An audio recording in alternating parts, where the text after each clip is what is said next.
আসসালামু আলাইকুম, welcome to chemistry with Asif. আজকে আমরা দেখব রিডবার্গ সমীকরণ ভিত্তিক আহ, গাণিতিক সমস্যা এবং রিডবার্গ সমীকরণটা কি এইটা। তো আহ, গুণগত রসায়নের একটা গুরুত্বপূর্ণ টপিকগুলোর মধ্যে একটা অন্যতম গুরুত্বপূর্ণ টপিক হচ্ছে রিডবার্গ সমীকরণ সম্পর্কিত ম্যাথ নিয়ে। এখান থেকে আমরা বেশ কিছু টার্মস বের করতে বলে পরীক্ষায়। এগুলা পরীক্ষায় খুব কমন দেখা যায়, যেগুলো হচ্ছে অনেকে জাস্ট একটু ট্রিক্স না জানার কারণে মার্কসগুলো হারাই থাকে। আচ্ছা, দেখো আমরা হচ্ছে আগে সর্বপ্রথমে পরিচিত হই রিডবার্গ সমীকরণটা কি।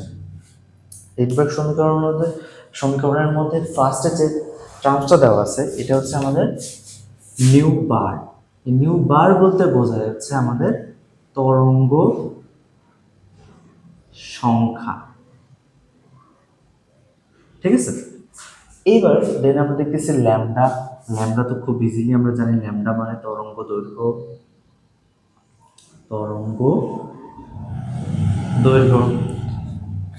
এবার যদি আসি যে হচ্ছে আমাদের আর এইচ বিষয়টা হচ্ছে বিজ্ঞানী রিডবার্গের দেওয়া একটা ধ্রুবক, যেটাকে আমরা বলি রিডবার্গ ধ্রুবক। রিডবার্গ ধ্রুবক, যেটার মান হচ্ছে বিজ্ঞানী বোর আবিষ্কার করছিলেন বা অ্যাজিউম করছিলেন ওটা প্রায় এখন যেটা আমরা অ্যাকচুয়াল মান জানি ওটার অনেকটাই কাছাকাছি। যার যার কারণে মানে যেই মানটা বোর পরমাণু মডেলকে অন্যতম একটা সফল মডেলের রূপ দিয়েছে। আচ্ছা, এবার রিডবার্গ ধ্রুবকের মানটা আমরা মনে রাখবো মেইনলি দুইটা এককে। একটা হচ্ছে হতে পারে আমরা এভাবে মনে রাখতে পারি 10, 96, 78 সেন্টিমিটার ইনভার্স 1। আমরা সবসময় মনে রাখবো এটা হচ্ছে সেন্টিমিটার ইনভার্স 1। যেই দৈর্ঘ্যের একক আমি যেটাই নিই না কেন সেটা ইনভার্স 1 হবে। এটা কিভাবে হবে, কি জন্য হবে, এটা আমরা একটু পরে আসছি। আচ্ছা, এবার এটাকে যদি আমরা হচ্ছে মিটারে নেওয়ার চেষ্টা করি, দেখব 10, 96, 78, তার সাথে জাস্ট আমি 10⁻² গুণ করে দেব মিটার ইনভার্স 1। এখন অনেকের মনে প্রশ্ন হতে পারে যে হচ্ছে বড় একক থেকে ছোট এককে যদি আমরা যাই, বা ছোট একক থেকে আমরা সেন্টিমিটার থেকে যদি আমরা মিটারে যাই, সেক্ষেত্রে তো আমার ভাগ হওয়ার কথা ছিল, বাট ওইটা গুণন কেন হলো, অর্থাৎ এটার মান হচ্ছে -2 কেন হলো না, এটার মান কেন +2 হলো। এখানে কথা হচ্ছে যে ওইটা যদি সেন্টিমিটার হইতো তাইলে কারেক্ট ছিল, কিন্তু বিষয়টা এখানে আছে হচ্ছে 1/সেন্টিমিটার। এখন তুমি বিষয়টা বসাও, এখানে 1/সেন্টিমিটার ইকুয়াল টু 1/10⁻²। এখন -2 কে যদি তুমি উপরে নিয়ে যাও তাহলে হচ্ছে 10⁻² হয়ে যাবে। Is it clear? আচ্ছা, এখন আমরা যদি দেখি যে এতটুকু মুছে দেওয়ার পরে এবার আর কি কি বাকি থাকে, এখানে আর বাকি থাকে হচ্ছে n1 and n2। এখানে n1 কি আর n2 কি? n1 হচ্ছে কক্ষপথের নাম্বার, যেই কক্ষপথে ইলেকট্রনটা ফিরে আসবে। আমাদের মনে রাখতে হবে যেই কক্ষপথে ইলেকট্রনটা ফিরে আসে সেটা হচ্ছে n1। যে কক্ষপথে ইলেকট্রন ফিরে আসে,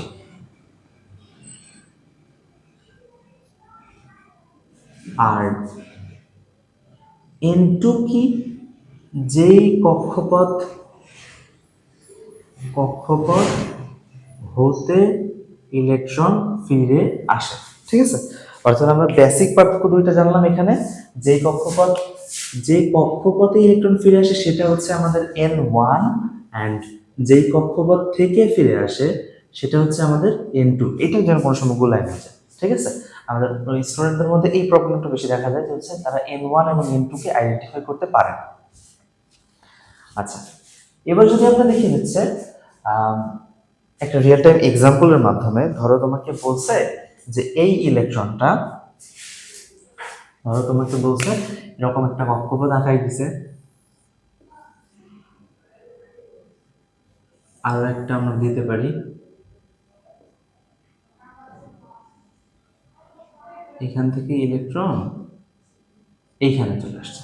অর্থাৎ এটা ছিল আমাদের যদি কে এল এম এন, আমরা এন শেল থেকে ইলেকট্রন আসছে কোথায়, আমাদের এন শেল থেকে ইলেকট্রন আসছে কোথায়, এল শেলে আমরা এন শেলের জন্য আমরা এন এর মান কত ধরতে পারি, মানে কত ধরতে হবে, কে তে 1, তাহলে অবশ্যই কে তে যদি আমার 1 হয়, কে 1 2 3 4, এন এর মান হবে হচ্ছে 4, আর এল এর জন্য এন এর মান হবে হচ্ছে আমাদের 2।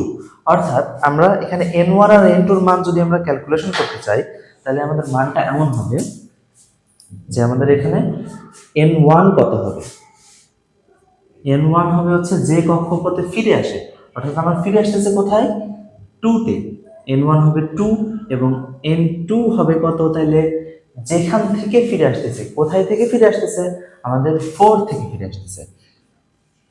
এন্ড দেন আমরা জানি RH এর মান 10 96 78 ইন্টু 10⁻², মিটার ইনভার্স 1। ঠিক আছে, এখন আমাকে বলছে যে তরঙ্গ ইলেকট্রন স্থানান্তরের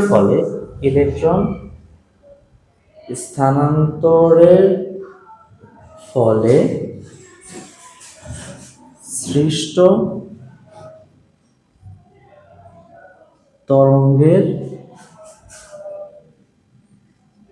তরঙ্গ দৈর্ঘ্য কত। ঠিক আছে, এখন সৃষ্ট তরঙ্গের তরঙ্গ দৈর্ঘ্য আমরা কিন্তু খুব ইজিলি নির্ণয় করতে পারবো।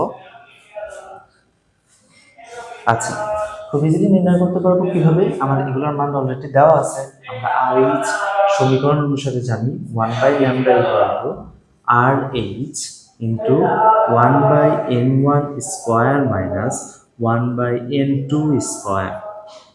অর্থাৎ RH এর মান আমরা বসাই দিব 10 96 78 ইন্টু 10⁻²। এবার আসি n1 কত আমাদের এখানে, 1/2 স্কোয়ার বাই 1/4 স্কোয়ার। এটার যে মান আসবে ওইটা আমরা রাখবো। ঠিক আছে, ওইটা আসবে আমাদের ইনভার্স 1-এ, যেহেতু আমার এইটার একক ছিল ইনভার্স 1। এখন এটা কি ছিল, 1/λ মান। ঠিক আছে, এটার মান যেহেতু 1/λ মান ছিল, এখন এইটাকে আমরা ল্যামডার মানে যদি প্রকাশ করতে চাই, তাহলে ল্যামডার মান হবে হচ্ছে 1/, এই যে ভ্যালুটা বেরোবে ওইটার মান। ঠিক আছে, আমরা খুব ইজিলি কিন্তু এখান থেকে তরঙ্গ দৈর্ঘ্য বের করে ফেলতে পারি এইভাবে, ল্যামডার মান আমরা এইভাবে বের করতে পারি।